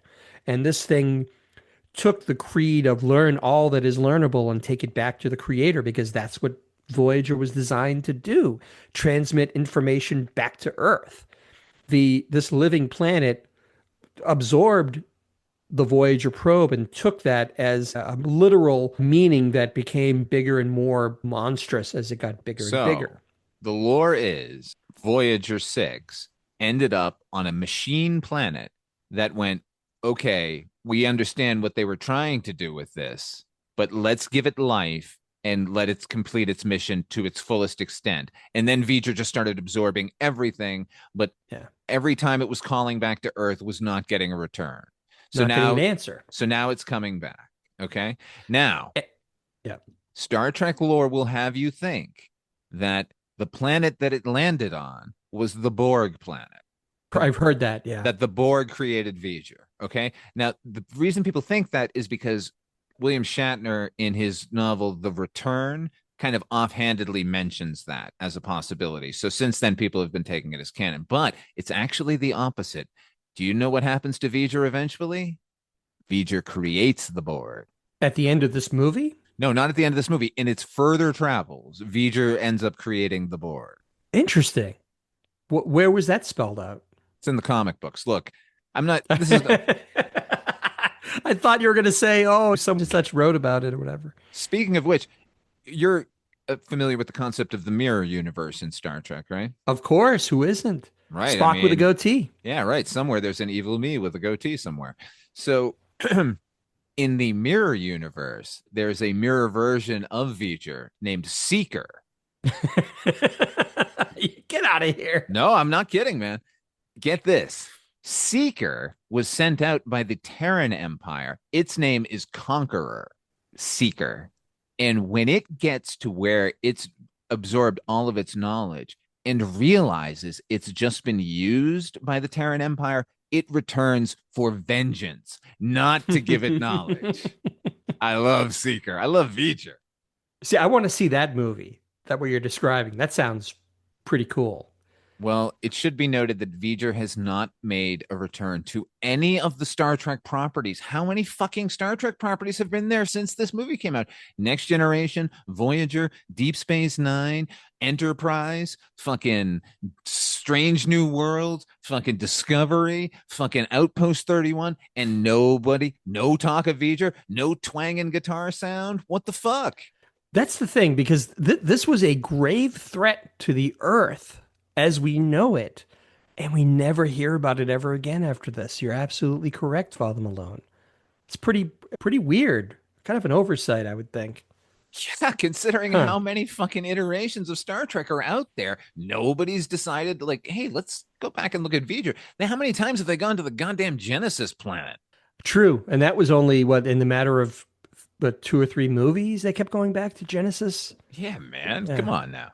Crazy. So anyway, they figure out that V'ger's got to finally offload its payload of data to complete its mission. But then they try to set this up, but it refuses because now Ilia, the probe, or I guess we'll just call her Ilia, says that V'ger wants to join with the creator. And Deckard, I think, perhaps blinded by his love for Ilia, decides that he's going to be the one to sacrifice himself to join with V'ger and prevent this catastrophe from happening. This is kind of another, I can't help but think this was influenced by 2001, because what we're effectively seeing is the creation of a new form of life, a new stage of life, I should say. So he and Ilia, in quotes, embrace. There's all sorts of stardust and things that swirl around them. They grow brighter and brighter until they finally merge with the stars, and they absorb V'ger, and they effectively become a new form of creature. We don't really know what or how or where they go, but now the danger is over. Earth is spared the threat of of V'ger coming to destroy it, and everything is good. Thumbs up. Kirk and Spock and company save the day. And that's pretty much it. So they go back on to the Enterprise. They pat themselves on the back. They talk about what happened, and then they just decide we're going to go that way. And the final credit roll begin with the words, "The human adventure is just beginning." It's kind of like their version of the 07 will return. It's, hey, get ready. We're going to kick off a whole bunch of new movies. And that's it. Dr. Detroit will be back in Dr. Detroit 2, The Wrath of Mom. Dr. Detroit. You just compared Star Trek to Dr. Detroit. Hey, man, they compared themselves when they compared the potential sequel as Wrath of Mom.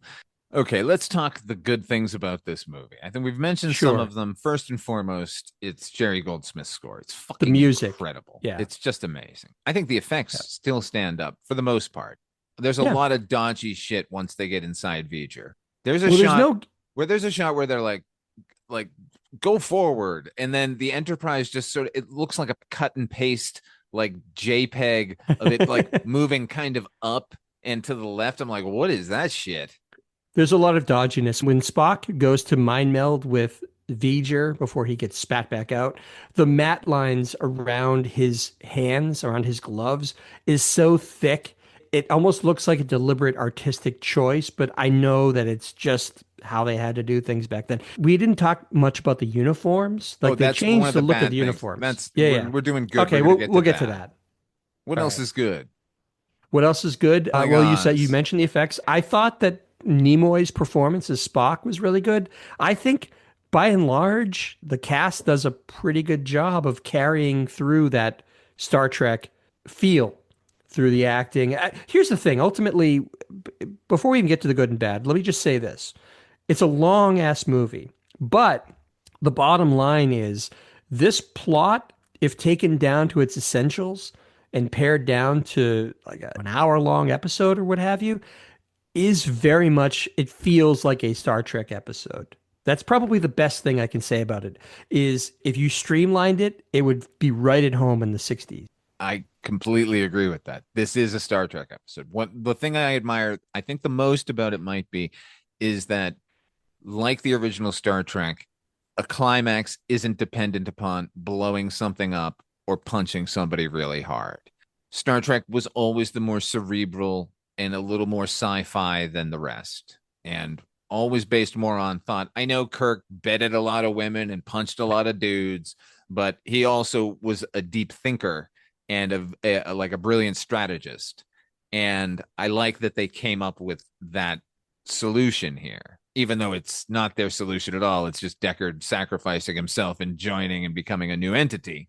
But even that's an interesting idea. That's interesting sci-fi concept. The idea of a Voyager probe looking for its host and not settling for anything less. That part of it, that aspect of it, like I said, really captivated me, and I still think it's a pretty smart way of because we all knew Voyager, and the fact that it's just living out its programming to the best of its ability, but on a large scale because now it's sentient. But at the end of the day, it's just trying to get back to Earth to offload its data payload. I just think that's so smart. It's not some creature that is trying to take over for any reason other than that's what it's programmed to do. It's a robot, a smart robot, a sentient robot, but a robot. Let's talk about the bad. First and foremost, I'll go first. Sure, go for it. This should have been 90 minutes. What the fuck are Yeah. they doing, man? What the fuck are they doing? It's more than 2 hours. It's insanity. As I said, I would cut the overture. I would cut half of the shit here. Like, it just goes on and on. I will accept the 4-minute fetish shots of the Enterprise for the first time. We haven't seen it in 10 years. It's a major component of what we love about Star Trek. Give it its due. That's fine. But why? They're just flying around a cloud. What the hell is happening? Well, allow me to quote from Wikipedia in the reaction to this movie. I want to quote this. The quote is this is from Wikipedia. The slow pacing, extended reaction shots, and lack of action scenes led fans and critics to give the film a variety of nicknames, including the slow motion picture, the motion sickness, and where Nomad, which was the probe and the changeling, has gone before. So the fact that, and those are all direct quotes from the time, from reviews of the time. And it's all, you can look, it's all annotated in Wikipedia. But I got one. yeah, yeah, You want to hear one? sure.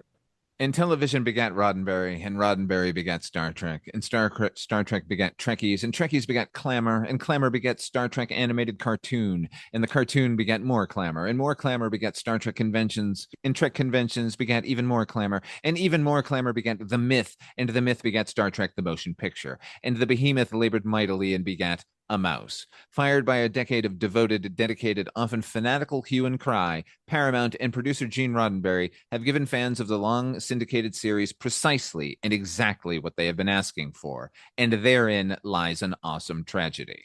Harlan Ellison. It's true.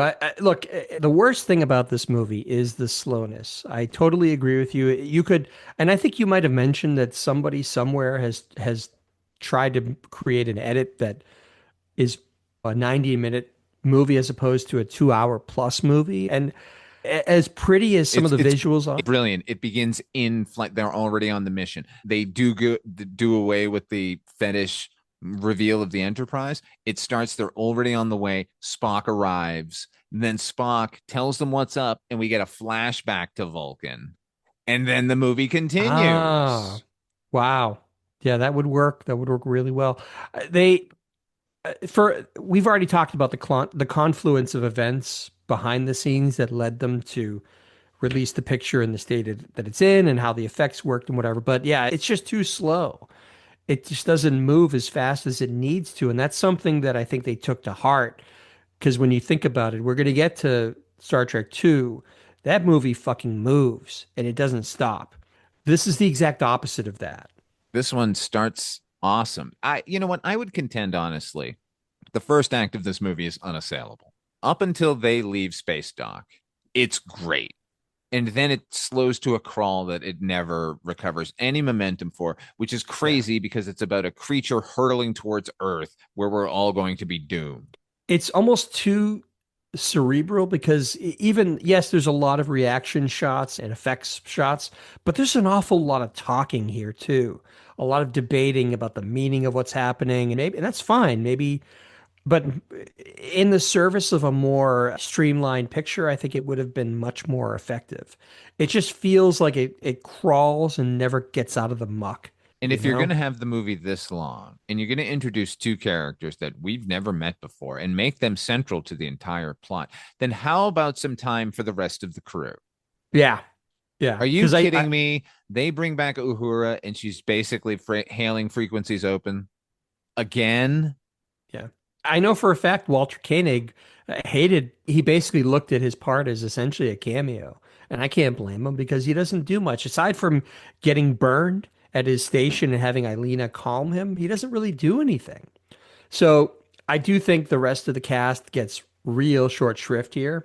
And that's a shame because we see them in the next few movies and they're so charming as an ensemble, and you don't get none of that here. It's unfortunate, but they don't really get the fact that we love all of the characters until J.J. Abrams, because people had swallowed this notion of the id, ego, super ego, of triumvirate of Kirk and Bones and McCoy. And we do love that. Yes, of course we do. But I love Chekhov too. I love Sulu. I want to know what he's up to. Remember Evil Sulu? Remember when he turned into a fencing master? The fencing guy. Yeah, yeah. Oh, man. Oh, man. Give me more Sulu, everybody. And he gets nothing here. No, but they do make it up to him in the subsequent movies. We'll get to that. But yeah, that counts as a big negative, is that we are not afforded the chance to appreciate the whole cast and see them interact. That's a shame. It's a real shame here. It's a missed opportunity. We're flying around Voyager for 5 minutes and we can't know what like Uhura's been up to for the past 5 years. Come on. Yeah. These are all good actors. It's not as if they're not, like I said, they're charming. And thankfully, with hindsight, we can see how good they are in subsequent movies. But here, that's a real, like I said, it's a real shame. You ever see Truck Turner? Of course, with Isaac Hayes. He makes a healthy living, making living unhealthy. Michelle Nichols is in that. Ted Lang did quite a few movies around that time. We're not talking. He popped about up in quite a few of those. My man, that's your deal. Anyway, we're talking Star Trek. Get your Ted Lang off of my Federation right now. So another negative, we already kind of mentioned this, is the costuming. Oh, is real drab and real bad. It's my understanding part of it was they were reluctant to use deep blue uniforms because they were fearful that it would get in the way of the mats that they used, like let me the call some horseshit blue on that. screen. Here's what happened. Initially, they were going to do updated versions of the original series. And Robert Wise came on and said, "Oh, they used primary colors on TV in the 60s because it popped and it really caught your attention. But we don't want to do that here. We want to make everything a little more functional," which I can understand. And that's what they ended up doing on Next Generation when everyone got a unitard. And which is what they kind of give them here. Everyone's wearing pajamas. Okay. That's it. They're not great, but they could have been saved because when we first meet Kirk, he's wearing the same exact outfit, but he's wearing the Admiral version and it's two-toned, like white and gray, and with little Yeah. epaulets and stuff. It's awesome. It looks great. And then the rest of them are just wearing pajamas in all these earth tone pastels that are fucking horrible. Yeah. Very drab. Let me ask you a question, kind of related, but kind of a side note, Father Malone. What era of Star Trek do you think had the best uniforms? It's coming. We're going to talk about it next in the next episode. Okay. Okay. I loved what Nicholas Meyer brought to the Star Trek universe, which was, hey, aren't they the Navy? And then the sort of admiralty look of the red, the crimson red with the Mhm. epaulets and the button up thing. With the And little you could, thing? yeah, and then you can pull that down and it's white with a blood smear on it and stuff. Oh, those are the uniforms for me, man. Those are the most practical, but for me, my favorite will always be Next Generation once they got away from the unitard and they started Oh, and having, they had it in you know, separates. yeah. Once Picard got a jacket, you were like, oh shit, Oh, that's this will even better. work. That's even better. And that kind of led you into like Cisco in Deep Space Nine took that look to its logical extreme and it became even more like layered. I agree. But no, for me it's that because I think they had to get away from the unitards because they were so uncomfortable for the actors to wear and I think they were just not very fun to have on. But once they went to separates, everything kind of got better. And they also had, I didn't realize as another side note, Next Generation, they often had muscle pads underneath their costumes to make them look bigger and more muscular. Did you know that? I did not know that. That's No, interesting. no. And you know what? There's a The thing great is, the unitard as an idea is a workable idea if you were working with fabrics from the 23rd century. But instead, it's like nylon, and you're like up somebody's crotch every time they yeah. sit down. What an idiotic notion. How they didn't start with separates is beyond me. Those first two seasons is like 2 seasons where they're wearing the unitard. Yeah. Yeah. Oof, They had to learn what worked better, practically those are speaking. rough, man. Anyway, don't mean to sidetrack. I just was There's no genuinely sidetracking in curious. Star Trek. This is a wide-ranging topic. Sure. So, all right. So the costumes are bad. The length is bad. The lack Um, of crew members is bad. lack of crew members is bad. The Depending on your lack of an perspective, antagonist is bad.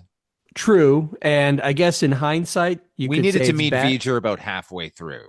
And they've been panicking about what Voyager. Like, I get the fucking dramatic reveal. The dramatic reveal would have been just as dramatic halfway through. But that goes hand in hand with the excessive length because we go through all of this endless reaction shots, endless shots of them flying through the cloud. All of that should have not been there. It should have been much more efficient. Like your this 90-minute cut that you talked about. I think that would have been, I don't know. I'd love to see it and see Hard to how find now. different the experience is. I would imagine because it's obviously not official. Fan edit So doesn't have it anymore.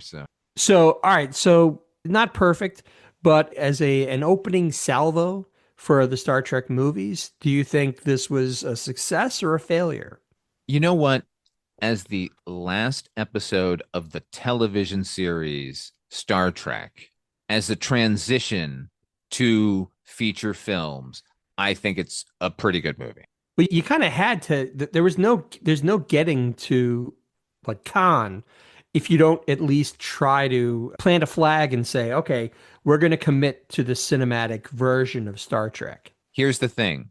You weren't going to get good Star Trek until they shook off. I'm sorry to say this, everybody, until they shook off Gene Roddenberry, and they shake him off here.